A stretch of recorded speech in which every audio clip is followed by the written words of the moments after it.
Revelation 3697. From the 25th of February 1946. Human Commandments. Neighbourly love. God's commandment. Human commandments cannot further your soul's maturity because I assess a person's will to live in a way that pleases me, by applying the commandments which I gave to him in wise recognition of their effectiveness. If human commandments conform to my commandment of love, that is, if they merely aim to inspire the human being to love, so that abiding by them will result in the practice of unselfish love for other people, then they also meet my approval, because the working of my Spirit in people who initiated such commandments is evident. However, any other commandment is of no value before me, nor do I take any notice of its fulfillment, because you should use the whole flow of life energy for deeds of love in order to achieve maturity of soul on earth. Your goal should be to become perfect. But how can you become perfect without love?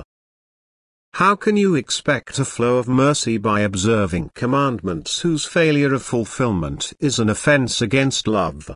Your love for your fellow human beings demonstrates your love for me, your God and Father of eternity.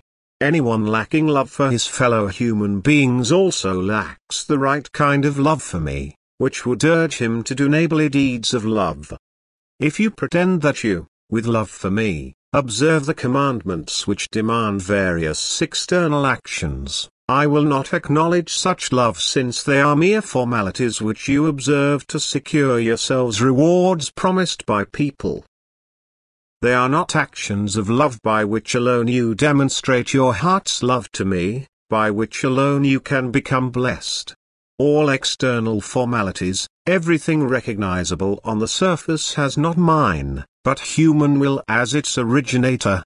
Only unselfish love for other people pleases me, although this, too, necessitates external deeds. I do not expect you to pretend to do something out of love for me if it is not based on my commandment of love. I only want the fulfillment of this commandment and sincere prayer as the expression of a will devoted to me.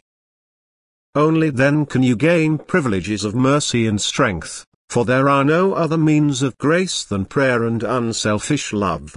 In that case, however, you will receive in abundance.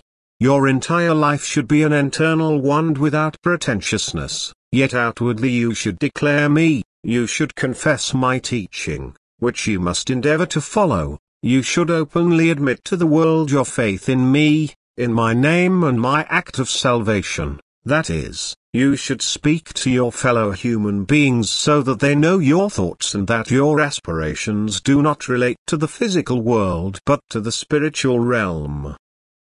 You should prove yourselves as my followers, as my rightful children, whose way of life corresponds to the requirements which I have placed upon you and continue to place upon you with my word, which is transmitted from above to those mediators who shall reveal my will to you. If you want to live in accordance with my will, then your actions have to be continuous labors of love by which I will later judge you in eternity.